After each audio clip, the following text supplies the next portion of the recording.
إن الله لا يحب من كان مختالا فخورا صدق الله مولانا العظيم صدق وبلغنا رسوله النبي الأمي الأمين الحبيب الكريم درود پاک اللهم صل على سيدنا ومولانا محمد وعلى آل سيدنا ومولانا محمد وبارك وسلم عليه زیب مجلس عزت مآب حضرت قبلہ علامہ الحاج مولانا مفتی عزیز الرحمن صاحب دامت برکاتکم العالیہ، قابل احترام حضرات علماء کرام، برادران اسلام، بزرگوں، دوستوں، عزیزوں، ماشاءاللہ تسی اور میں آپ اور میں حضرت مولانا مفتی عبدالشکور صاحب رحمۃ اللہ علیہ کے سالانہ عرس پاک میں حاضر ہیں۔ مجھ سے قبل حضرت مفتی صاحب بڑی علمی، بنیادی اور ضروری باتیں فرما رہے تھے۔ اللہ تعالی ہمیں ان پر غور کرنے کی اور ان کے مطابق شریعت کے مسائل حل کرنے کی توفیق عطا فرمائے۔ مجھے دوستوں نے حکم کیا ہے کہ میں آپ کے سامنے حقوق العباد کے بارے میں چند باتیں عرض کروں۔ اب سوچیں گے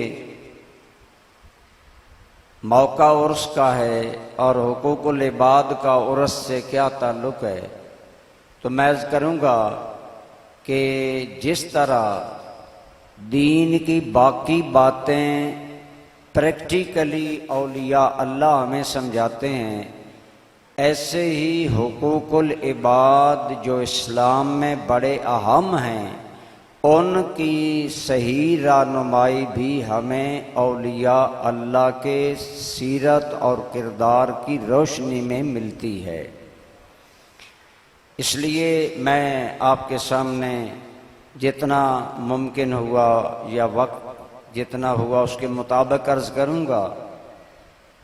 بعض چیزوں کا تعلق صرف اللہ کریم سے ہے، ان کو کہا جاتا ہے حقوق اللہ، اللہ کے حق جو ہم پر ہیں۔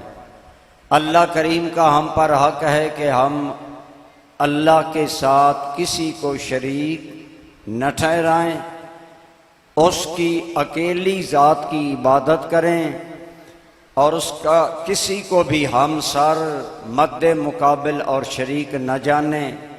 اسی طرح نماز حقوق اللہ میں سے ہے، زکوٰۃ میں دونوں حق آتے ہیں، تو جن چیزوں کا تعلق صرف اللہ سے ہے وہ حقوق العباد ہیں، وہ حقوق اللہ ہیں، اور جن کا تعلق اللہ سے، اللہ کے بندوں سے ہے، وہ ہماری گفتگو کا موضوع ہے۔ تو برادران اسلام، آپ دیکھیں، آپ میں انسان ہیں، انسانوں کے پیدا ہونے سے پہلے فرشتے موجود تھے، حوریں موجود تھیں، جن، غلمان، یہ سارے موجود تھے۔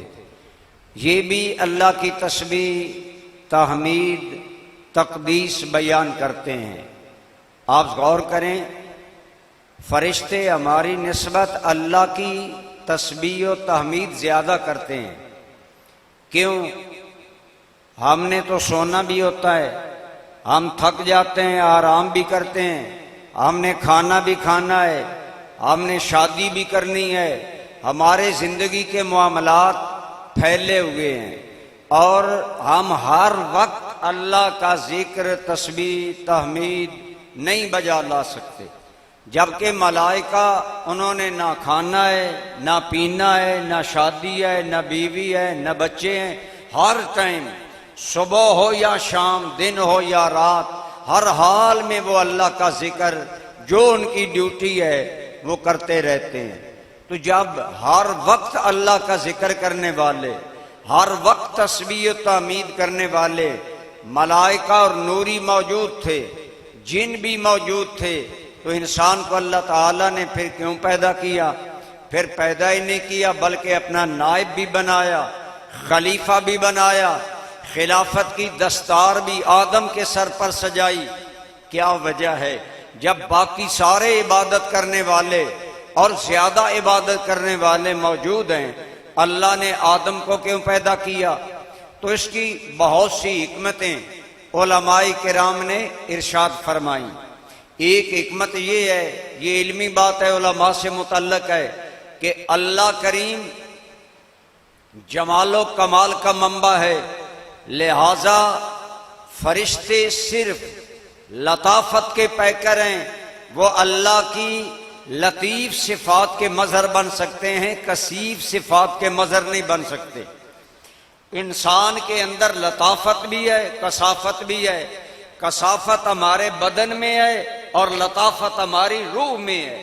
تو لطافت و کثافت کا منبع اللہ نے انسان کو اس لیے بنایا تاکہ اگر میری صفت رحمت، صفت کرم، صفت جود و عطا کا اظہار ہو تب بھی انسان مظہر بن سکے، اور اگر غضب الہی اور قہر الہی کا کہیں جہاد اور قتال کی صورت میں ضرورت پڑے تب بھی انسان خالد ابن ولید یا حسین ابن علی بن کر میدان جہاد میں اتر آئے۔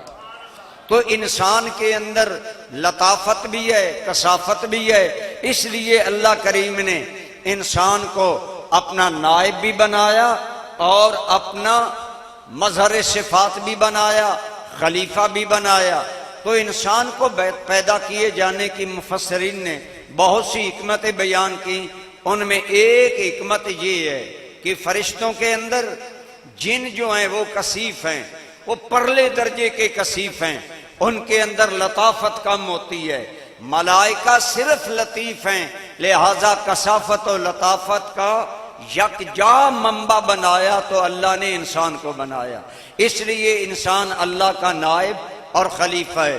اور ایک وجہ یہ ہے کہ انسان کے اندر اللہ تعالیٰ نے جو نرمی، رقت قلبی اور درد دل پیدا کیا ہے، یہ درد دل انسان کے اندر ہے، اور درد دل انسان کی صفت ہے، اللہ کی صفت رحمت کا مظہر ہے۔ اس لیے چونکہ صفت رحمت سب سے بڑی صفت ہے اور سب پر غالب صفت ہے، رحمتی وسعت کل شے، اللہ کی رحمت ہر شے پر غالب ہے، لہذا اس کا مظہر اللہ نے انسان کو بنایا۔ تو انسان کے پیدا کیے جانے کا ایک مقصد یہ تھا کہ انسان کے اندر درد دل ہو، رحمت ہو، شفقت ہو، اور جس طرح اللہ اپنی مخلوق پر شفقت کر رہا ہے، رحمت کر رہا ہے، اسی طرح انسان بھی کیا رحمت کرتا ہے یا نہیں، شفقت کرتا ہے یا نہیں۔ تو اس لیے انسان کو اللہ تعالیٰ نے پیدا کیا کہ وہ اللہ کی صفت رحمت کا مظہر ہے، شفقت کا مظہر ہے، اور انسان کے اندر درد محسوس کرنے والا دل موجود ہے۔ انسان دوسرے کا دکھ محسوس کرتا ہے، فرشتوں کو کوئی غرض نہیں۔ فرشتے اس سے بالاتر ہوتے ہیں کہ ان کے سامنے فرعون ہے، اس کی بھی روح قبض کریں گے سختی سے، مومن ہے تو نرمی سے کریں گے، لیکن روح دونوں کی قبض کریں گے، تیسرا کوئی آپشن نہیں ہے۔ لیکن انسان کے پاس اللہ نے رحمت، شفقت اور درد دل کا آپشن رکھا ہے۔ اسی لیے کسی نے کہا تھا درد دل کے واسطے پیدا کیا انسان کو، ورنہ طاعت کے لیے کچھ کم نہ تھے کروبیاں۔ کروبیاں کا معنی ہے فرشتے۔ فرشتے اللہ کی اطاعت کرتے ہیں، اللہ کہتا ہے ہوائیں چلاؤ، چلاتے ہیں، بادل برساؤ، برساتے ہیں، طوفان لاؤ، طوفان لاتے ہیں، نہیں باد نسیم چلاؤ، ہلکی ہلکی ہوا چلاؤ، فرشتے وہی کریں گے۔ وَيَفْعَلُونَ مَا يُؤْمَرُونَ، جو اللہ حکم دیتا ہے کرتے ہیں۔ لیکن انسان کے اندر چونکہ انہوں نے معاشرے میں رہنا تھا، اس لیے اللہ نے انسان کو دل کا درد عطا فرمایا، اور فرمایا اس محبت اور اس درد دل کو آگے تقسیم کرو، دوسروں کو بھی عطا کرو۔ اسی لیے میں نے چند سطور آپ کے سامنے قرآن کریم میں سے پڑھی، ان کا ترجمہ سنیں۔ اللہ نے اپنا حق صرف ایک لائن میں بیان کیا اور بندوں کے حقوق رب نے 6 لائنوں میں بیان کیا۔ فرمایا وَاعْبُدُوا اللَّهَ وَلَا تُشْرِكُوا بِهِ شَيْئًا، وَاعْبُدُوا اللَّهَ، اللہ کی بندگی کرو، وَلَا تُشْرِكُوا بِهِ شَيْئًا، اور اللہ کے ساتھ کسی کو شریک نہ بناؤ۔ اپنا حق رب نے ایک لائن میں بیان کیا، یہاں آگے سارے حقوق العباد ہیں، بندوں کے حق ہیں۔ فرمایا اے لوگو، میں نے تمہیں اپنا مظہر بنایا، تم میری مخلوق میں سے اعلیٰ ہو۔ پھر اللہ نے انسان کو عام مخلوق سے اعلیٰ بنایا۔ آپ کو پتہ ہے انسان اشرف المخلوقات ہے، اس لیے انسان کی ڈیوٹی ذمہ داریاں بھی خلافت کی، قائم مقام ہونے کی بڑی ہیں، اور ان میں سے ایک پہلو میں جو عرض کرنے والا ہوں وہ یہ ہے کہ انسان کو اللہ نے اپنا نائب بنایا اور ساری مخلوق کا تاجدار بنایا، سردار بنایا۔ اس لیے اللہ نے فرمایا میری مخلوق پر رحم کرنا، میری مخلوق پر شفقت کرنا۔ میں نے تمہیں علم بھی زیادہ دیا، عقل بھی زیادہ دی، فراست بھی زیادہ دی، اللہ نے صلاحیتیں بھی انسان کو زیادہ دی، اس لیے فرمایا میری مخلوق پر رحم کرنا۔ اور یہ حدیث پاک ہماری رہنمائی کرتی ہے۔ میرے اور آپ کے کریم آقا نے فرمایا الخلق عیال اللہ، اللہ کی مخلوق اللہ کا کنبہ ہے، جیسے آپ کا میرا کنبہ ہے۔ ہمارے بچے، بیوی، بھائی، عزیز و اقارب ہیں، لیکن ہم رشتہ کے محتاج ہیں، اللہ رشتوں سے پاک ہے۔ فرمایا ساری مخلوق میرا کنبہ ہے، فَأَحَبُّ الْخَلْقِ إِلَى اللَّهِ مَنْ أَحَبَّ الْخَلْقَ، اور تم میں سے سب سے رب کو پیارا وہ ہے جو اس کی مخلوق پر سب سے زیادہ شفقت کرنے والا ہے، سب سے زیادہ جو مخلوق سے محبت کرنے والا ہے۔ گویا انسان کو زائد صلاحیتیں دینے کے بعد ایک ذمہ داری یہ دی کہ باقی میری مخلوق پر رحم کرنا۔ اب مخلوق کے اندر صرف انسان ہی نہیں، مخلوق کے اندر ہر چیز شامل ہے، جانور، چرند، پرند، ایون کہ اسلام کے اندر تو بلا ضرورت درخت کاٹنے کی بھی اجازت نہیں ہے، بلا ضرورت درخت جلانے کی اجازت نہیں ہے۔ اللہ کی مخلوق کو ضائع نہ کرو۔ تو جو اللہ ساری مخلوق کو اپنا کنبہ سمجھتا ہے، وہ ہمیں کہہ رہا ہے تم میں سے زیادہ میرا پیارا وہ ہے جو میری مخلوق سے اچھا برتاؤ کرے گا، محبت کرے گا، پیار کرے گا، شفقت کرے گا۔ تو اللہ کی مخلوق سے شفقت اور پیار، اس کی ہمیں ایک تشریح ایک حدیث پاک میں ملتی ہے۔ یہ کہانی نہیں، عام واقعہ نہیں، یہ حدیث پاک ہے۔ آپ کے اور میرے کریم آقا صلی اللہ علیہ وسلم نے فرمایا بنی اسرائیل میں ایک عورت فاحشہ تھی، گناہگار تھی، وہ جا رہی تھی جنگل میں، پیاس لگی، پانی پینے کے لیے کنویں پر گئی۔ جب کنویں پر گئی، کنویں پر ڈول موجود نہیں ہے، اب پیاس ہے اس عورت کو، وہ کنویں میں اتری، پانی پی کر باہر آئی، جو ہی کنویں کے اوپر آئی، باہر نکلی، باہر دیکھا ایک کتے کا بچہ زمین چاٹ رہا ہے، ایک کتے کا بچہ زمین چاٹ رہا ہے۔ جب اس نے دیکھا یہ کتا زمین چاٹ رہا ہے، اس کا مطلب ہے یہ سخت پیاسا ہے، تو اس نے سوچا مجھے پیاس لگی، میں کنویں میں اتری، میں نے پانی پی کر اپنی پیاس بجھائی، اب اس کی پیاس کون بجھائے گا؟ ہے فاحشہ لڑکی، ہے فاحشہ عورت، لیکن دل میں کتے کے لیے رحمت کا جذبہ پیدا ہوا۔ اب وہ سوچنے لگی کہ میں تو تھک چکی ہوں، اب دوبارہ کنویں میں اترنے کی ہمت نہیں۔ سوچنے لگی، سوچ بچار کے بعد اس نے فیصلہ کیا کہ میں پانی کیسے نکالوں۔ اس نے چھوٹی سی رسی ملی، ساتھ اپنا دوپٹہ باندھا، باندھ کر اپنی جوتی کے ساتھ باندھا اور اس کو کنویں میں نیچے بار بار لٹکاتی رہی، تھوڑا تھوڑا پانی نکلتا، اس کے لیے اس نے چھوٹا سا گڑھا بنایا، اس میں ڈالتی رہی، ڈالتی رہی، جب پانی اتنا آ گیا کہ پیا جا سکتا ہے تو ہٹ گئی۔ اب کتے کا بچہ یا کتا پانی کے قریب آیا اور اس نے پانی پیا۔ جب کتا پانی سے سیر ہو گیا، اس کی پیاس بجھ گئی، کتا بھی ہٹ گیا۔ اب یہ عورت اپنے گھر پہنچی، ہے فاحشہ، ہے وہ عورت جو پیسے لے کر اپنی عصمت بیچتی ہے۔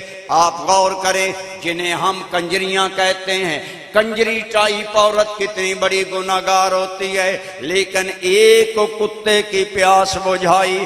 میں نہیں کہہ رہا، آمنہ کے لال صلی اللہ علیہ وسلم نے ہمیں بتایا۔ وہ عورت گھر پہنچی، اللہ تعالیٰ نے اپنے ایک بندے کو الہام کیا کہ جاؤ اس کو بتاؤ تم نے ہماری ادنا مخلوق کتے سے پیار کیا، ہم نے تجھ سے پیار کر کے تیرے گناہ معاف کر دیے ہیں۔ اللہ یا رسول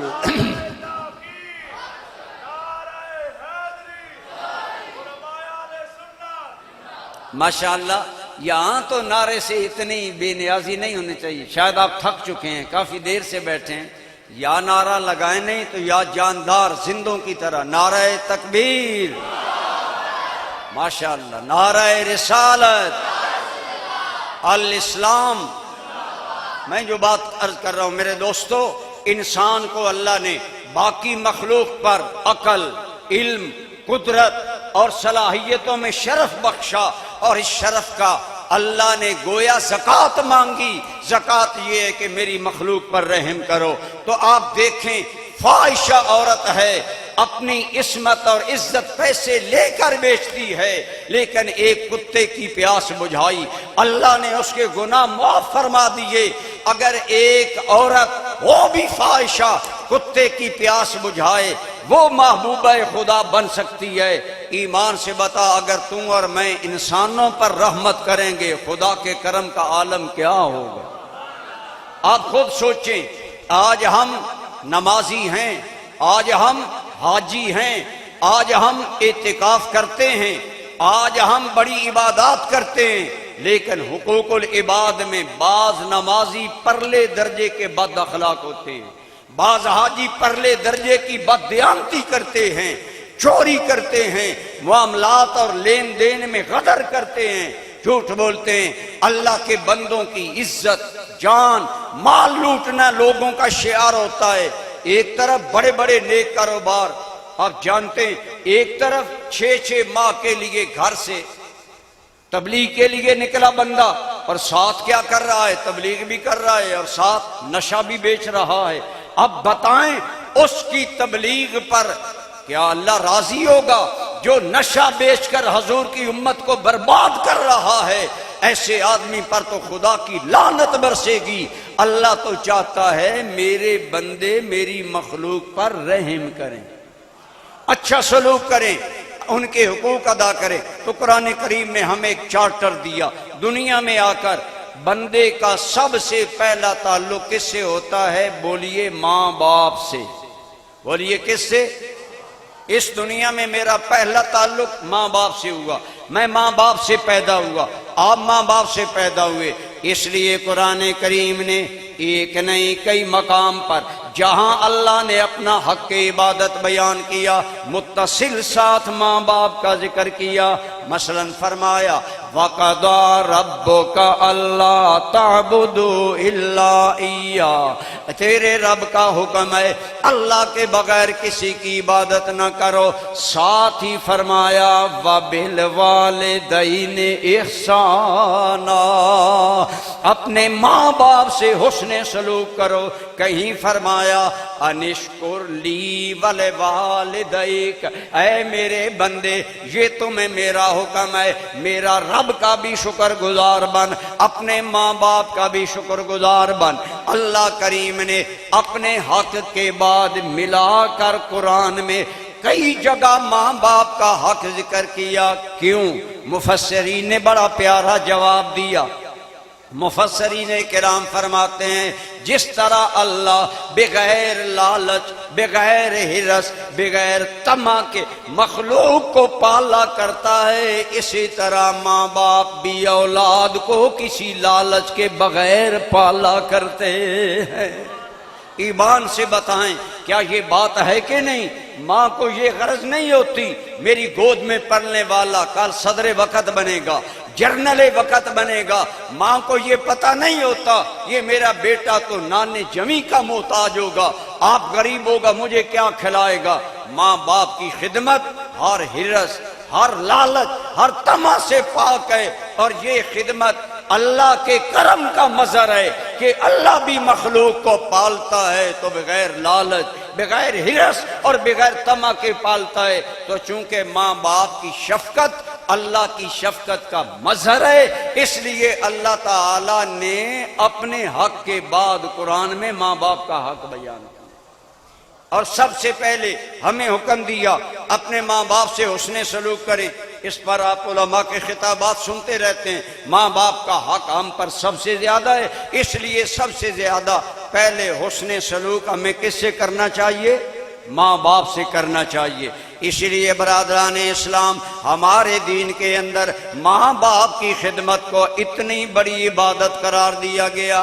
حضرت مفتی صاحب نے آپ کے سامنے بڑا علمی بیان کیا، آپ ان سے پوچھیں، در مختار میں موجود ہے، اگر ایک آدمی نفل پڑھ رہا ہے ماں یا باپ ضرورت کے لیے بلائیں، بچے پر لازم ہے، بچی پر لازم ہے نفل چھوڑ دے، ماں باپ کی خدمت میں آ جائے۔ نفل اللہ کی عبادت ہے لیکن اسے چھوڑ دے اور ماں باپ کی خدمت میں آ جائے۔ اب پتہ چلا ماں باپ کی خدمت، اطاعت، ان کی بارگاہ میں حاضری کا بہت بڑا مقام ہے کہ آپ نفل عبادت چھوڑنے کے پابند ہیں۔ اب میں پوچھتا ہوں، میری معاشرے کا وہ نوجوان جو موبائل فون سن رہا ہو، کر رہا ہو، ماں پانی مانگے، آج کا وہ نااہل بچہ کہتا ہے ماں میں نے پیکج لگایا ہے، میرا پیکج ختم ہونے دو تو میں بات سنوں گا۔ ہے بدبخت کے نہیں ہے، بچہ فلم دیکھ رہا ہے، ماں بلاتی ہے بچے یہ کام کرو، بچے کے چہرے کے تیور بدل جاتے ہیں اور فلموں میں اتنے مست ہوتے ہیں کہ بعض اوقات ماں باپ منع کریں تو خودکشی کر لیتے ہیں۔ یہ بدبختی کے وہ دروازے ہیں جو ان لوگوں نے اپنے اوپر کھولے۔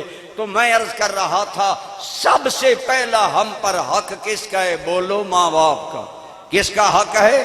کہ ان سے حسن سلوک کریں، حسن معاشرت کریں، حسن تعلقات قائم رکھیں، انہیں راضی رکھیں۔ اسی لیے میرے کریم صلی اللہ علیہ وسلم نے فرمایا تیرے لیے تیرے ماں باپ جنت بھی ہیں، تیرے لیے تیرے ماں باپ دوزخ بھی ہیں۔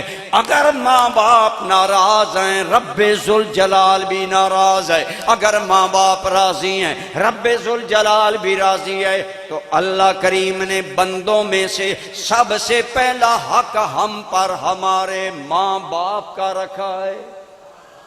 قرآن نے وہی ترتیب بیان کی، فرمایا وَبِالْوَالِدَيْنِ إِحْسَانًا وَبِذِي الْقُرْبَى۔ دوسرا حق ان کا بیان کیا، ماں باپ کے ذریعے آگے تیرے رشتے چلیں گے، تیرے چچا ہوں گے، پھوپھیاں ہوں گی، خالہ ہوں گی، ماموں ہوگا، نانا دادا دادی ہوں گے، آگے رشتہ دار کزن چلیں گے، جتنے تیرے قریبی رشتہ دار ہیں ان سے بھی حسن سلوک کرو۔ اسلام کہتا ہے اپنے رشتہ داروں کا حق ادا کرو، ماں باپ کے بعد رشتہ داروں کا حق ادا کرنا لازم ہے۔ آج آپ دیکھیں بڑا دکھ ہوتا ہے، بڑا نمازی، بڑا پارسا، بڑا متقی آدمی لیکن حقیقی بہن سے بولنے کا روادار نہیں، بھائی سے تعلقات کشیدہ، بھائی بھائی کا گلا کاٹ رہا ہے، ساری دنیا کے لیے حاتم تائی بنے گا لیکن اگر بہن غریب ہے اس پر کوئی رحمت نہیں کرے گا، بھائی کا کوئی بھلا نہیں کرے گا۔ باہر بہت اچھے انسان لیکن ماں، بھائی، بہن، رشتہ دار، عزیز و اقارب، پھوپھی، چچ، خالہ، ممانی، دیگر رشتہ دار، ان کے لیے انسان فرعون بن کر جیتا ہے۔ سنیں اس عبادت کا اللہ رسول کی بارگاہ میں کوئی فائدہ نہیں جو کہ صلہ رحمی کے ساتھ نہ ہو بلکہ قطع رحمی ہو۔ آج ہمارے ہاں قطع رحمی عام بات ہے، چھوٹی سی بات ہوئی ناراضگی ہو گئی، میں نے یہ آئندہ اس سے بات نہیں کرنی، اس سے بولنا نہیں ہے۔ میرے اور آپ کے کریم آقا نے فرمایا اے لوگوں صلہ رحمی کیا کرو۔ اللہ نے جب پہلے دن رحم کو پیدا کیا تو رحم کو مخاطب کر کے فرمایا من وصلہ کے، جو آدمی تجھے جوڑے گا میں اللہ اسے جوڑوں گا، ومن قطع کے اقطعہ، جو تمہیں کاٹے گا میں اسے کاٹوں گا، یعنی جو صلہ رحمی کرے گا اللہ اس پر کرم کرے گا، اور جو قطع رحمی کرے گا اللہ اس پر ناراض ہوگا۔ آج کتنے خاندان ناراض ہیں، گھروں میں ناراضگیاں ہیں۔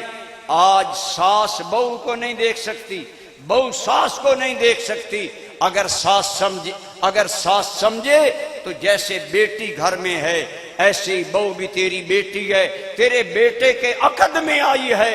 علماء سے پوچھیں، وہ بیٹی کے حکم میں ہے، اس سے مرد کا نکاح حرام ہو جاتا ہے، شوہر کے باپ کے ساتھ نکاح قطعی حرام ہو گیا، وہ تمہاری بیٹی بن گئی۔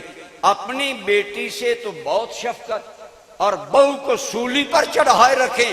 ادھر مائی صاحبہ تسبیح بھی لمبی پڑتی ہیں، حج بھی بڑے کیے ہیں، بیٹے نے عمرہ بھی ہر سال کروایا، لیکن بہو کو ہر وقت سولی پر چڑھائے رکھتے ہیں۔ یہ اس لیے ہے ہم رشتہ داروں کے حقوق نہیں جانتے، ہم نہیں جانتے اسلام نے رشتہ داروں کو کتنا بڑا حق دیا۔ آپ کے اور میرے کریم آقا، آپ نے بڑی پیاری بات کی۔ آپ فرماتے ہیں اگر دو چیزیں، اب دیکھیں ہر بندہ چاہتا ہے میری عمر میں برکت ہو، آپ اور میں چاہتے ہیں کہ نہیں چاہتے؟ بولیے۔ ہر بندہ چاہتا ہے میرے رزق میں برکت ہو۔ میرے اور آپ کے کریم آقا صلی اللہ علیہ وسلم نے فرمایا اے لوگو، جو چاہتا ہے اللہ اس کی عمر میں برکت دے، اللہ اس کے رزق میں برکت دے، اسے چاہیے صلہ رحمی کیا کرے، اپنے قریبی رشتہ داروں سے محبت، اخلاق، مربت، ان کا غم بانٹے۔ آپ کو یاد ہوگا حضرت ابو طالب، حضرت علی کے والد ماجد، یہ سرکار کے وہ چچا جان ہیں جنہوں نے نبی کریم کی بچپن میں پرورش کی، لیکن جب سرکار بڑے ہو گئے دیکھا حضرت ابو طالب کی اولاد زیادہ ہے اور جناب ابو طالب کی آمدنی کم ہے۔ حضرت نبی کریم نے حضرت عباس اپنے چچا جان کو بلایا اور بلا کر فرمایا اے میرے چچا عباس، میرے چچا ابو طالب کثیر العیال ہیں، آمدنی کم ہے، آئیے ان کا بوجھ بٹائیں۔ دیکھیے نبی کریم نے رشتے کا خیال کرتے ہوئے حضرت عباس کو کہا ابو طالب کا ایک بیٹا آپ لے لیں، ایک میں لے لیتا ہوں۔ لہذا حضرت عباس نے عقیل ابن ابی طالب کو پرورش میں لے لیا اور رسول رحمت نے مولا علی کو گود میں لے لیا۔ یوں حضرت ابو طالب کا بوجھ بانٹا کہ میرے چچا کی اولاد زیادہ ہے۔ آج ہم باہر تو حاتم تائی ہوتے ہیں، لیکن ہمارے رشتہ دار دو ٹائم کی روٹی کے محتاج ہوتے ہیں، ہمیں نہیں خیال آتا کہ ہم رشتہ داروں کا پاس کریں۔ حضور کے ایک صحابی ہیں، ان کا نام ہے حضرت ابو طلحہ، یہ بہت بڑے شان والے صحابی ہیں۔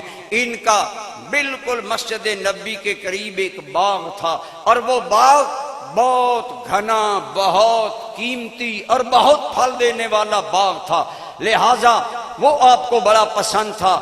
لیکن جب یہ قرآن کی آیت اتری نا لَن تَنَالُوا الْبِرَّ حَتَّى تُنْفِقُوا مِمَّا تُحِبُّونَ، تم حقیقی نیکی کا کمال نہیں پا سکتے جب تک اپنی پیاری چیز اللہ کے نام پر قربان نہ کرو۔ ہم عموماً گھٹیا چیزیں اللہ کے نام پر دیتے ہیں، پرانے چیتھڑے اللہ کے نام پر، جو گھٹیا غلہ وہ اللہ کے نام پر جی مدرسے دے دو، جو گندم صاف نہیں کی گئی اس کے اندر روڑ جو گند زیادہ ہے وہ مدرسے دے دو، اور خود بہترین قسم کی گندم کھاؤ۔ اللہ نے فرمایا حقیقی نیکی کب ملے گی؟ جب اچھی چیز اللہ کے نام پر دیا کرو۔ تو حضرت ابو طلحہ صحابہ کتنے قرآن پر عمل کرتے تھے۔ یہ آیت آئی، حضرت ابو طلحہ حاضر ہو گئے، یا رسول اللہ، اللہ کا حکم آ گیا ہے، اگر حقیقی نیکی چاہتے ہو تو پیاری چیز میرے نام پر دو۔ آقا آپ جانتے ہیں مجھے یہ باغ کتنا پسند ہے اور یہ باغ کتنا قیمتی ہے۔ آپ خود سوچیں، باغ بھی زرخیز ہو، پھلدار بھی ہو، گھنا بھی ہو، شہر کے سنگم میں بھی ہو، بہت قیمتی باغ۔ کہنے لگا یا رسول اللہ میں نے یہ باغ اللہ رسول کے لیے وقف کیا، میں یہ باغ اللہ کے نام پر دیتا ہوں۔ بڑا قیمتی باغ تھا، سرکار بڑے خوش ہوئے حضرت ابو طلحہ کے اس قول پر۔ لیکن اب وہ دور یہ تھا کہ مسجد نبی کے لیے بھی ضرورت تھی، جہاد کے لیے بھی ضرورت تھی، اور دین کے کاموں کے لیے ضرورت۔ لیکن نبی کریم نے کیا ارشاد فرمایا؟ آپ نے فرمایا ابو طلحہ سوچ لو، اتنا بڑا باغ تم نے اللہ کے نام پر دیا۔ عرض کرنے لگے یا رسول اللہ میں نے اللہ کے لیے اتنا بڑا باغ دے دیا، اتنا بڑا میں نے جذبہ دکھایا، یہ کام کر لیا۔ آپ نے فرمایا اچھا اگر تم نے یہ کر ہی لیا ہے تو میرا حکم ہے جاؤ اپنے باغ کو اپنے رشتہ داروں میں تقسیم کر دو۔ تو آپ دیکھیں نبی کریم صلی اللہ علیہ وسلم نے رشتہ داروں کو مقدم ٹھہرایا، فرمایا اپنے رشتہ داروں کا خیال کیا کرو۔ تو قرآن نے بھی یہ حکم دیا کہ اللہ تعالیٰ کی بندگی کے بعد ماں باپ سے حسن سلوک کرو، اور ماں باپ کے بعد وَبِذِلْ قُرْبَى جو تمہارے قریبی رشتہ دار ہیں ان کے ساتھ حسن سلوک کرو۔ جیسے قبلہ مفتی صاحب ایک بات کر رہے تھے کہ آج کل ہمارے چیمپئن وہ مقرر ہیں جنہیں قرآن سے کوئی درک ہی نہیں، قرآن کی تفسیر کا کوئی علم ہی نہیں۔ ایک قرآن کی آیت ہے قُلْ لَا أَسْأَلُكُمْ عَلَيْهِ أَجْرًا إِلَّا الْمَوَدَّةَ فِي الْقُرْبَى اے میرے محبوب اعلان کر دیجئے اے لوگو میں تم سے اپنی دعوت تبلیغ خدمت اسلام کا اور کوئی اجر نہیں مانگتا، صرف یہی مانگتا ہوں کہ قریبی رشتہ داروں سے مودت کرو، محبت کرو، پیار کرو۔ اب ہم مقررین نے اس آیت کو صرف نبی پاک کی آل بیت سے منسلک کر دیا، اور عبارتوں پر عبارتیں پڑھتے جائیں گے۔ حضرت ابن عباس نے یہ کہا، حضرت قتادہ نے یہ کہا، حضرت مجاہد نے یہ کہا، جی ذوی القربیٰ سے مراد علی، فاطمہ، حسن، حسین۔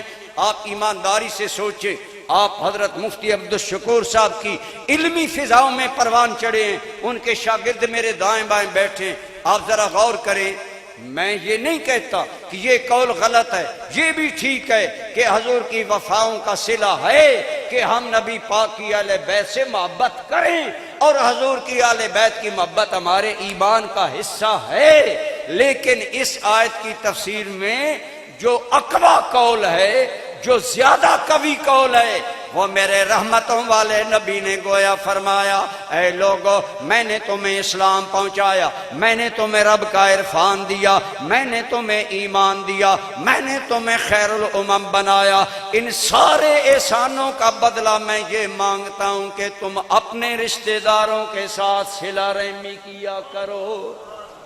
یہ قول زیادہ قوی ہے، بڑی میں ذمہ داری سے کہہ رہا ہوں، اب اسے کوئی نہیں بیان کرتا۔ اپنی تقریر کی رنگ آمیزی کے لیے ایک قول بیان کر کے عوام نے بھی نعرے لگا دیے۔ میں کہتا ہوں آپ سوچیں، آپ کسی غیر مسلم کے سامنے یہ بات رکھیں کہ نبی پاک نے اپنی ساری زندگی کا بدلہ اپنے گھر والوں کی محبت مانگی، اور دوسرا یہ بیان کریں کہ ہمارے آقا نے اپنی ساری خدمتوں کا صلہ یہ مانگا کہ پوری انسانیت صلہ رحمی کرنے والی بن جائے اور ذوی القربیٰ کا احترام کرے، تو یقین جانیے دنیا سلوٹ کرے گی محمد عربی کے نام کو کہ کروڑوں سلام اس محمد پر جس نے اپنی ساری تبلیغ کا اجر کائنات سے رشتہ داروں سے پیار کرنے میں مانگا ہے۔ اب مجھے نہیں معلوم آپ میری بات کی گہرائی کو کتنا سمجھیں کتنا نہیں سمجھے۔ اپنے رشتہ داروں کی بھلائی مانگنا یہ بھی ہے، روایات ہیں حضور کی اولاد کی ہمیں آج بھی عزت ہم سنی جتنی کرتے ہیں کوئی نہیں کرتا آل بیت کی عزت، لیکن اصل اس آیت کا مفاد یہ ہے۔ تو بہرحال میں کر رہا ہوں میرے کریم صلی اللہ علیہ وسلم نے بھی ذوی القربیٰ رشتہ داروں سے اچھائی کرنے کا حکم دیا۔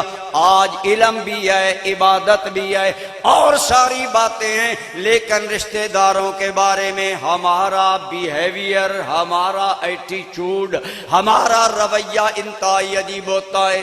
علامہ مجھے ایک آدمی نے بتایا، اللہ معاف فرمائے، کہ فلاں جو علامہ زمان ہیں ان پر والدہ ناراض ہے، اب میں کہتا ہوں، آپ سوچیں، زمانے میں تو وہ بڑا علامہ مشہور ہے، لیکن ماں ناراض ہے۔ اگر ماں ناراض ہے تو کیا خدا اور مصطفیٰ؟ ماں باپ کی رضا تو اتنی اعلیٰ ہے کہ کنز العمال کی ایک روایت ہے، اس کی سکاحت اعلیٰ گو لیکن فضائل میں قابل قبول ہے۔ سید الانبیاء، امام الانبیاء خواہش کرتے ہیں میرے دونوں ماں باپ زندہ ہوتے یا ایک ان میں زندہ ہوتا، میں نماز پڑھ رہا ہوتا، سورۃ فاتحہ پڑھ چکا ہوتا، اگر میری ماں مجھے بلاتی تو میں نماز چھوڑ کر امی کی بارگاہ میں حاضر ہو جاتا۔ یہ ہے انسانیت کا رسول، جنہوں نے انسانیت کا پایہ بلند کر دیا، انسانیت کا وقار بلند کر دیا۔ میرے نبی محترم نے ماں باپ کا مقام بتایا۔ قریبی رشتہ داروں، تو میں کر رہا تھا ماں باپ کے بعد معاشرے میں آدمی کے قریب کون ہوتا ہے؟ بولیے، قریبی رشتہ دار۔ ان کے ساتھ فرمایا حسن سلوک کرو، وَبِالْوَالِدَيْنِ إِحْسَانًا وَبِذِي الْقُرْبَى وَالْيَتَامَى۔ تمہارے معاشرے میں یتیم بھی ہوں گے، تمہارے تو بھائی بھی ہیں، باپ بھی ہیں، رشتہ دار بھی ہیں۔ یتیم شریعت میں وہ نابالغ لڑکا یا لڑکی جس کا باپ فوت ہو جائے وہ یتیم ہوتا ہے۔ فرمایا اللہ کریم نے، اے لوگو میرا حکم ہے یتیموں سے حسن سلوک کرو۔ یتیم کا باپ اللہ نے مارا، اللہ نے موت دی، اس کے سر سے باپ کا سایہ اللہ نے ہٹایا۔ اب تمہاری ڈیوٹی ہے یتیم کا خیال رکھو، اس کی پرورش کرو، اس کو شفقت دو۔ میرے کریم نے فرمایا کافل الیتیم وانا ھکذا یوم القیامہ، فرمایا قیامت کے دن یتیم کی کفالت کرنے والا اور میں محمد یوں مل کر جنت میں جائیں گے۔ اور دونوں انگلیوں میں بالکل خفیف سا فاصلہ تھا، گویا بتایا جو یتیم کی کفالت کرے گا، آپ کے محلے میں، آپ کے گاؤں میں، آپ کے شہر میں، آپ کو پتہ ہے فلاں بچہ یتیم ہو گیا، اس کی کفالت اپنے ذمہ لے لے۔ آپ کو اللہ نے 2 بیٹے دیے، سمجھے میرے 3 ہیں، اس تیسرے کو میں نے اللہ کے لیے پالنا ہے۔ اللہ کی قسم یہاں یتیم کے کپڑے، خوراک، تعلیم، زندگی کی کفالت آپ لے لیں۔ کملی والے کہتے ہیں یہ ضمانت میں دیتا ہوں، ساتھ لے کر جنت میں جاؤں گا۔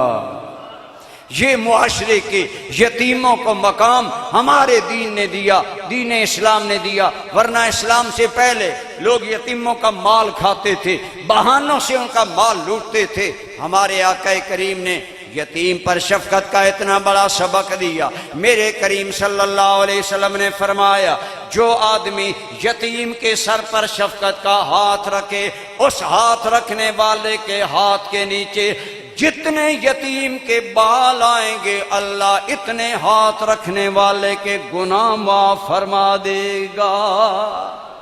اگر ایک مرتبہ یتیم کے سر پر ہاتھ رکھنے کا یہ اعجاز ہے تو بتائیں جو یتیم کو اپنے دسترخوان پر ساتھ ملا لے، اپنا منہ بولا بیٹا بنا لے، اپنے ساتھ ملا لے اور اس کی کفالت کرے، وہ انسان کتنا بخت والا ہوگا۔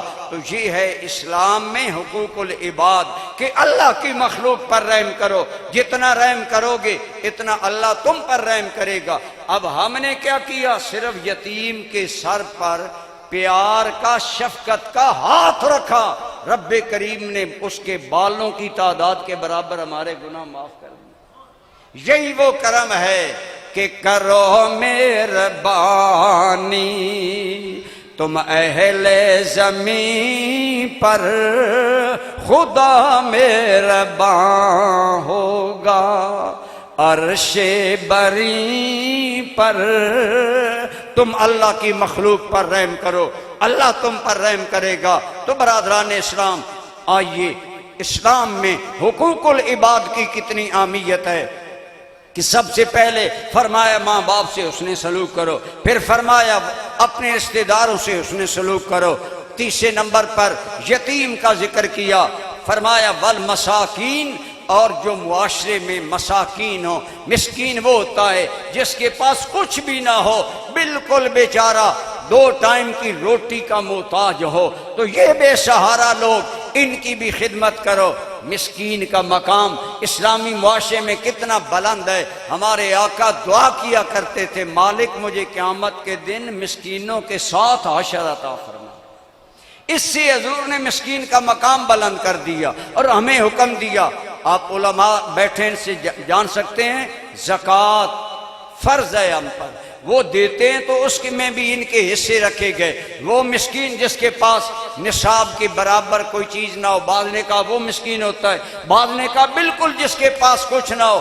جیسے آج حکومت نے شدید مہنگائی کر دی، ہر بندے کا بھرم بھی کھل گیا، بھرم والوں کے بھرم ختم ہو گئے، سفید پوشوں کی عزتوں کی پگڑیاں اچھل رہی ہیں، اتنی بڑی مہنگائی ہے۔ اور ہمارے وزیر اعظم صاحب اتنا ہی دلاسا دیتے ہیں کہ آپ گھبرائیں نہیں، لیکن ہم تو نہیں گھبرائیں گے، لیکن عمران صاحب کب تک تیری حکومت چلے گی؟ جس حکومت کا نظام ظالمانہ ہوتا ہے اس کا اختتام برا ہوتا ہے۔ اللہ سے ڈرنا چاہیے، عوام کو ریلیز دینا چاہیے، عوام کو نرمی دے۔ بہرحال میں کر رہا ہوں، جب معاشرے میں یہ غربت ہو تو یتیم، مسکین، بے سہارا لوگوں کا بھی ہم پر حق ہے کہ ہم ان کے ساتھ حسن سلوک کریں۔ آگے فرمایا والجار ذی القربی، اور جو تیرا پڑوسی بھی ہو، رشتہ دار بھی ہو، اس کا بھی خیال کرو۔ تو برادران اسلام، جو پڑوسی بھی ہو، رشتہ دار بھی ہو، اس کا ڈبل حق آ گیا۔ اسی لیے میرے کریم نے فرمایا کہ صلی اللہ علیہ وآلہ وسلم، آپ نے فرمایا اگر تم عام غریب آدمی کو 1 درہم دو گے تو جو تمہیں ثواب ملے گا، اگر تم رشتہ دار غریب آدمی کی مدد کرو گے اللہ تمہیں دوہرا ثواب دے گا، ایک صدقہ کرنے کا، ایک صلہ رحمی کرنے کا۔ تو اپنے قریبی رشتہ دار، پڑوسی ہوں یا غیر پڑوسی، ان سے شفقت، رحمت، مہربانیوں سے پیش آنا یہ ہم پر لازم کیا گیا۔ لہذا پڑوسی کے اسلام میں بڑے حقوق بیان کیے گئے۔ آگے فرمایا سارے پڑوسی رشتہ دار بھی نہیں ہوتے، بعض اوقات پڑوسی غیر رشتہ دار ہوتا ہے۔ فرمایا والجار الجنوب، وہ تیرا پڑوسی جو کہ رشتہ دار نہیں ہے، نیا ہے، اجنبی ہے، انوکھا ہے، اس سے بھی احسان کرو، ان سے بھی بھلائی کرو۔ ہمارے دین کے اندر پڑوسی کے بہت زیادہ حقوق ہیں۔ برادران اسلام، آج ہم اسلام کی صداقت کو نہیں سمجھتے۔ ہمارے آقا کریم کے ارشادات بہت وسیع المفہوم ہیں۔ دیکھیں، میں عرض کروں، آج ہمارے معاملات اپنے پڑوسیوں سے کیا ہوتے ہیں؟ کل ہی مجھے ایک بڑا درد مند آدمی ملا، مجھے کہنے لگا میں آپ کے پاس آئی ہوں ایک دعا کروانے کے لیے۔ میں نے کہا دعا کیا ہے؟ کہنے لگا ہمارا خاندان بڑا شریف خاندان ہے، لیکن ہماری بدقسمتی کہ ہمارا ایک بھائی پتنگ بازی اور کبوتر بازی کا شیدائی ہے اور مرغ بازی کا شیدائی ہے۔ اس نے گھر میں کبوتر رکھے ہوئے ہیں اور اس طرح کی حرکتیں کرتا ہے اور چھت پر چڑھتا ہے، سارا محلہ ہمیں گلا دیتا ہے، غیبت کرتا ہے۔ ہم نے اسے بڑا سمجھایا، آپ کے پاس آئے ہیں، کوئی تعویذ دیں، کوئی دعا کریں، اللہ ہمارے بھائی کو ہدایت دے۔ اور یہ ہمارا عام وتیرہ ہے، جب پتنگ بازی کا دور آتا ہے ہمارا بچہ اپنی چھت پر چڑھ کر پتنگ اڑا رہا ہے، اگر بیچارہ پڑوسی کہے جی مہربانی کرے میری بچیاں غیر شادی شدہ ہیں، جوان ہیں، آپ کا گھر اونچا ہے، میرا گھر اس سے پست ہے، میرے گھر کا پردہ متاثر ہوتا ہے، تو ہمارے بعض فرعون صفت کہتے ہیں اپنی چھت پر ہے نا، کوئی تمہاری چھت پر ہے۔ او بدبخت آدمی، تیرا جوان بچہ جو غیر بچوں کی بچیوں پر جھانکے گا، کل اللہ کی بارگاہ میں برا پڑوسی ہونے کا کتنا برا سلوک ہوگا، کل اللہ رسول کی بارگاہ میں کیا جواب ہوگا۔ اسلام میں تو پڑوسی کے اتنے حق بیان کیے گئے کہ صحابہ فرماتے ہیں ہم ڈر گئے کہ کہیں پڑوسی کو ہماری وراثت میں وارث نہ بنا دیا جائے۔ میرے اور آپ کے کریم آقا صلی اللہ علیہ وسلم نے فرمایا اگر ایک آدمی نے نماز پڑھی اور پیٹ بھر کر سو گیا، اس کا پڑوسی بھوکا سو گیا، اسے علم ہے کہ میرا پڑوسی بھوکا سو گیا، اس پیٹ بھر کر نماز پڑھنے والے کی رب نماز بھی قبول نہیں کرے گا۔ اس نے اپنے بھائی پڑوسی کا خیال نہیں کیا۔ اسلام نے ہمیں یہاں تک حکم دیا، میرے کریم نے فرمایا جب ہانڈی بناؤ پانی تھوڑا سا زائد کر دو، اور یہ نیت کرو کہ میں غریب پڑوسی کے گھر میں بھیجوں گا، یہ ہانڈی کا پانی بڑھانا بھی تیرے لیے صدقہ بن جائے گا۔ اسی لیے فرمایا گیا اگر کوئی ایسی چیز پکاؤ جس کی خوشبو پڑوسی کے گھر میں جاتی ہے، کچھ ان کے گھر میں بھی بھیج دو۔ صحابہ اس بات پر کتنا عمل کرتے۔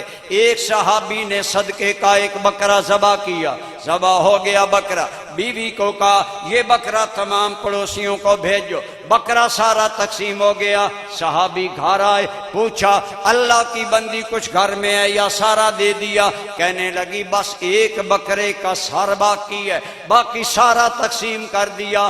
یہ صحابہ تھے، صحابیات تھے۔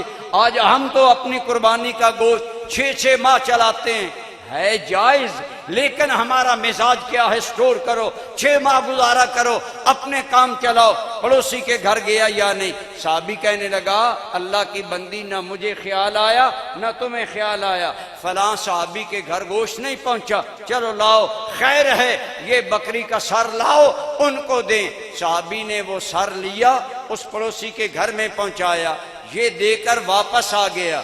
اللہ کی قسم علماء نے لکھا ہے وہی بکرے کا سر، اس صحابی نے سوچا میرے گھر میں آج بکرا آیا ہے، تحفہ بکرے کا سر، پتنی پڑوسی کا کیا حال ہے، اس کے گھر بھیجو۔ اس نے اس کے گھر بھیجا، اس نے اگلے گھر میں بھیجا، 8 پڑوسیوں کے گھروں سے بکرے کا سر پھر کر اسی صحابی کے گھر میں آ گیا جس نے بیچا تھا۔ ہر صحابی سوچ رہا ہے میری خیر ہے، میرا پڑوسی آج بکرے کے ساتھ شام کھانا کھائے گا۔ یہ ہے صحابہ کرام کے اندر نبی کریم کی تربیت کا نتیجہ، اور یہ انداز تھا۔ اور آج ہمیں ہمارا رشتہ دار بھی پڑوسی ہو، ہم رحم کرنے کے لیے تیار نہیں۔ ایک نالی کا مسئلہ ہوتا ہے، ہم عدالت تک چلے جاتے ہیں، ایک اینٹ اکھیڑنے کے لیے تیار نہیں ہوتے کہ ہمارے پڑوسی کو اس ایک اینٹ نالی چوڑی کرنے سے میری ایک اینٹ جگہ جائے گی، میرے پڑوسی بھائی کو آرام ہوگا، سکون ہوگا، کپڑے گندگی سے بچ جائیں گے۔ ہم عدالت میں دھکے لیں گے، ذلیل ہوں گے، مال اور ایمان کا نقصان کریں گے، ایک اینٹ جگہ اپنے پڑوسی کو نہیں دیں گے۔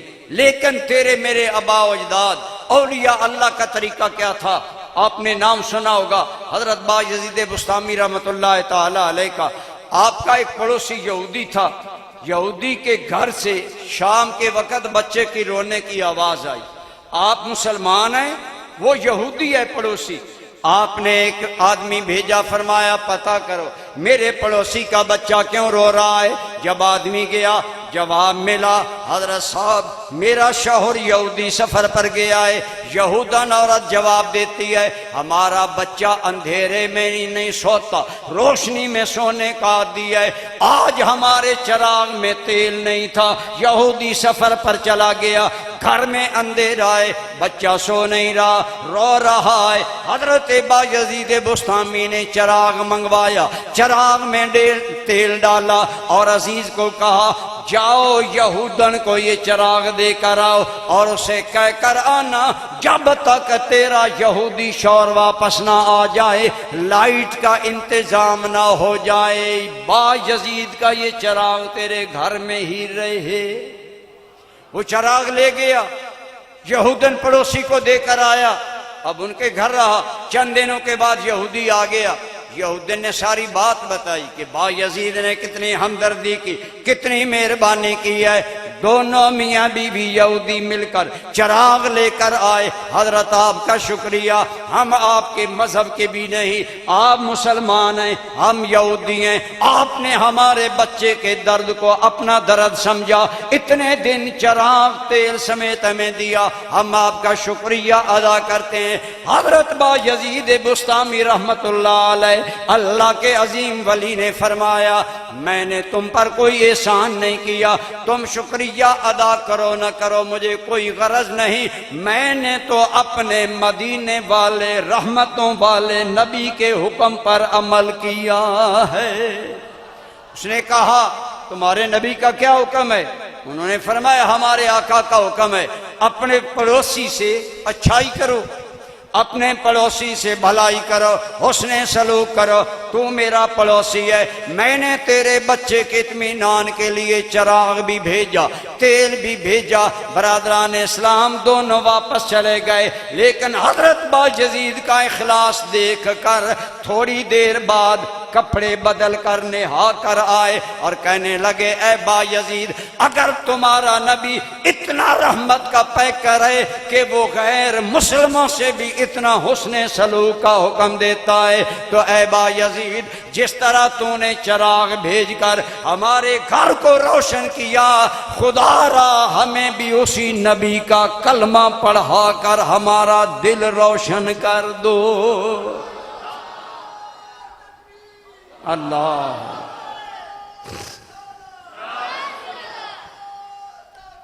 حق چاہے۔ اب یہودی اور یہودن دونوں مسلمان ہو گئے۔ یہ ہے میرے بھائی تیرے بزرگوں کا انداز، جیو تو ایسے کہ ہر شخص احترام کرے، جیو تو ایسے کہ ہر شخص احترام کرے، مرو تو ایسے کہ دشمن تمہیں سلام کرے۔ حضرت بایزید بسطامی رحمت اللہ علیہ نے یہودی سے، پڑوسی سے یہ حسن سلوک کیا۔ وہ کتنے ہمارے واقعات تاریخ میں ملتے ہیں کہ ہمارے بزرگوں نے معاذ اچھا انسان ہونے کے ناطے دوسرے کے ساتھ ایسا سلوک کیا کہ وہ کلمہ پڑھنے پر مجبور ہو گئے۔ آج ہم ہیں، گالی گلوچ ہمارا شعار ہے، غیر تو غیر رہے، اپنوں کے دل چھلنی کرنا ہمارا انداز حیات ہے۔ میرے آقا کا ارشاد ہے نا، آپ علماء سے پوچھئے، المسلم من سالم المسلمون من لسانہ و یدہ، حقیقت میں مسلمان وہ ہے جس کے ہاتھ اور زبان سے مسلمان محفوظ ہوں، نہ زبان سے کسی کو تکلیف دے، نہ ہاتھ سے کسی کو تکلیف دے۔ لیکن آج ہماری مقدمہ بازیاں، ہمارے جھگڑے کیوں ہیں؟ ہم اللہ کی مخلوق اور حقوق العباد کے حقوق کا معقو نہیں سمجھتے، اس لیے بے سکونی ہے۔ فرمایا اے لوگو، والجار الجنوب والصاحب بالجنب، میں کہا کرتا ہوں عموماً میرا دین تو وہ حسن اخلاق کا دین ہے۔ پڑوسی تو درکنار، رشتہ دار تو درکنار، ماں باپ تو درکنار، اسلام کہتا ہے جو تیرے ساتھ سفر میں بیٹھا ہے ساتھی کا بھی خیال کرو۔ اگر تیرا سفر کا ساتھی ہے اس کا بھی خیال کر، اس سے بھی اس نے سلوک کر۔ حضرت داتا صاحب رحمت اللہ علیہ، آپ نے کشف المحجوب میں لکھا، ایک انتہائی اللہ کے محبوب ولی نے حج کا ارادہ کر لیا۔ وہ حج آج کا تو نہیں تھا نا، ٹکٹ کٹائی مکہ پاک پہنچ گیا، وہ پیدل سفر سواریوں پر تھا۔ ایک آدمی کو پتہ چلا حضرت صاحب حج پر جا رہے ہیں، تو حاضر وہ کہنے لگا حضرت میں بھی آپ کے قافلے میں شامل ہو جاؤں؟ فرمایا شامل ہو جاؤ، لیکن ایک بات ہے۔ وہ کیا؟ فرمایا یا امیر بن جاؤ۔ علماء کو پتہ ہے سفر کرنے کے آداب یہ ہیں کہ جب سفر کیے جائے تو کسی کو امیر بنا لو، پھر امیر کی ہر بات مانو۔ اس نے کہا حضرت آپ کے ہوتے ہوئے امیر آپ ہی ہیں، میں تو عام ساتھی بنوں گا۔ فرمایا ٹھیک ہے آ جاؤ۔ داتا صاحب لکھتے ہیں وہ آدمی ان بزرگوں کے ساتھ ہو گیا، پورے سفر میں گھر سے لے کر مکہ مکرمہ تک سارے راستے میں اس کی خدمت وہ اللہ کے ولی کرتے گئے، اس کا بستر بچھاتے، اس کا لوٹا بھر کر لاتے، وضو کرو آرام کرو۔ اگر وہ کہتا حضرت مجھے بھی موقع دو، فرمایا تم نے مجھے امیر ماننا ہے اور امیر کی بات ماننا ضروری ہے۔ سارے حج سفر میں خدمت اس لیے کی، امیر اس لیے بنے کہ میں اپنے بھائی کی خدمت کروں گا۔ آج ہم میں سے ہر کوئی پیر تو بننا چاہتا ہے، مرید کوئی نہیں بنتا، مخدوم تو ہر کوئی بنتا ہے، خادم کوئی نہیں بنتا، خدمت گزار کوئی نہیں بنتا۔ حالانکہ پہلا سٹپ یہ ہے کہ ہر کے خدمت کر دو او مخدوم شد، مخدوم بعد میں بندہ بنتا ہے۔ خدمت ساتھیوں کا کتنا خیال رکھنا چاہیے۔ آپ علماء سے پوچھیں، ایک سفر میں ہمارے کریم آقا ہیں، راستے میں طے ہوا جی آج شام بکرا پکایا جائے، سفر میں سالن کے طور پر۔ ایک صحابی کہنے لگے میں بکری ذبح کروں گا، ایک کہنے لگا میں کھال اتاروں گا، دوسرا کہنے لگا میں گوشت کے ٹکڑے بناؤں گا۔ ہر ایک نے اپنی اپنی ڈیوٹی لے لی۔ میرے اور تیرے کریم آقا صلی اللہ علیہ وسلم آپ کو اپنے خیمے میں صحابہ نے نہ پایا، پریشان ہو گئے، سفر ہے، حضور اپنے خیمے میں موجود نہیں۔ حضور کو تلاش کرنے کے لیے جب نکلے، آگے دیکھا کہ میرے کریم لکڑیاں اٹھا کر آ رہے ہیں۔ یا رسول اللہ، ہم اتنے خادم موجود ہیں، آپ لکڑیاں لینے گئے۔ فرمایا میں نے مناسب نہ سمجھا، تم سارے کام میں مصروف ہو جاؤ، میں ایسے بیٹھا رہوں، میں بھی کام میں شریک ہو گیا۔ والجار الجنوب، جو تمہارے ساتھی ہے اس کے ساتھ بھی اس نے سلوک کرو۔ آگے فرمایا وابن السبیل، اور جو مسافر مسلمان ان پر بھی رحم، ان سے بھی اس نے سلوک کرو۔ گویا اسلام نے جو ماشاءاللہ ہم مہمانان گرامی قدر کو خوش آمدید کہتے ہیں،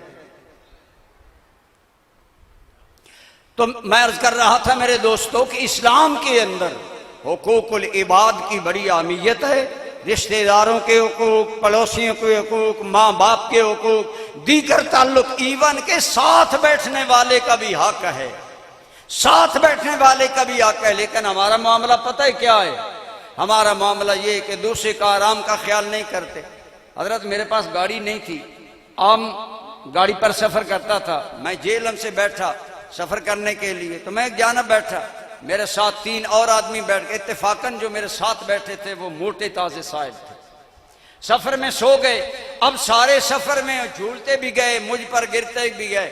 جب تھوڑی دیر کے بعد جاگے تو مجھے کہنے لگے مولوی تھوڑا سا سنگ ناڑو بنے آئے۔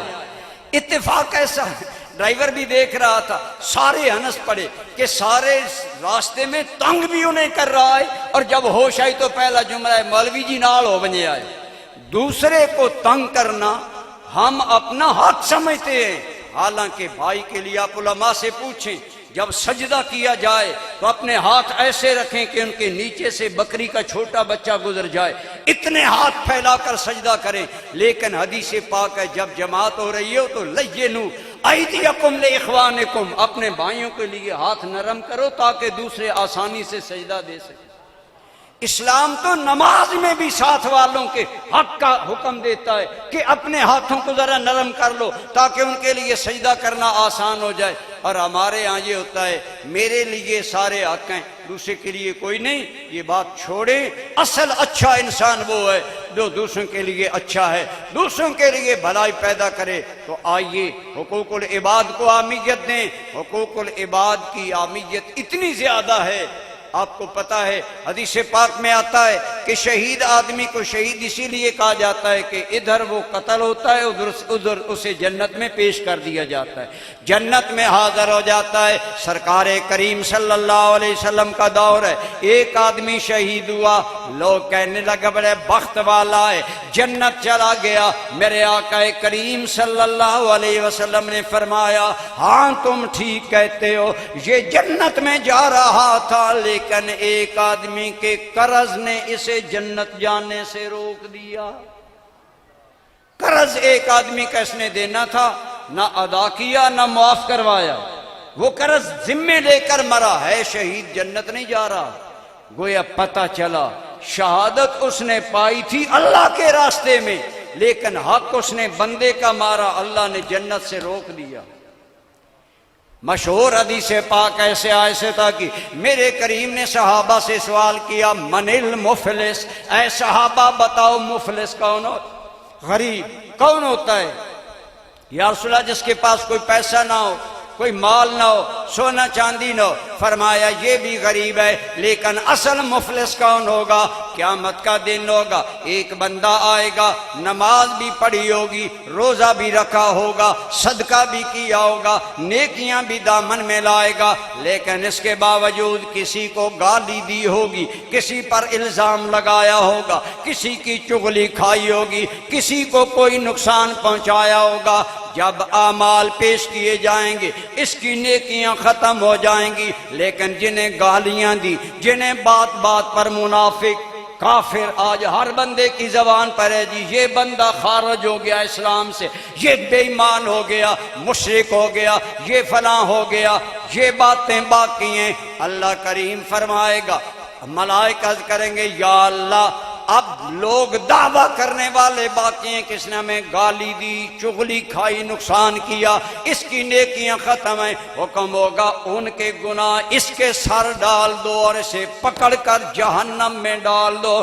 میرے آقا نے فرمایا اصل میں مفلس آدمی یہ ہوگا، نیکیاں ہوں گی لیکن حقوق العباد پورے نیکی ہوں گے، لوگوں کی دل آزاری کی ہوگی، بہتان تراشی کی ہوگی، الزام تراشی کی ہوگی۔ تو آئیے ایسے مسلمان بنے جو اللہ کی مخلوق کا حق ادا کرنے والے ہوں، اور ایسی زندگی گزاریں جب تک آپ زندہ رہیں آپ کا امیج ہر انسان کے ذہن میں یہ ہو کہ یہ ایک انتہائی اچھا انسان ہے، اور دنیا سے جائیں تو لوگ آپ کی نیکی کی گواہی دے رہے ہوں۔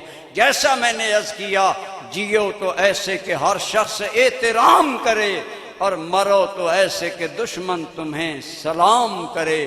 اللہ ہمیں حقوق العباد کے اس چیپٹر کی طرف عملی زندگی میں توجہ دینے کی توفیق عطا فرمائے۔ وما علیہ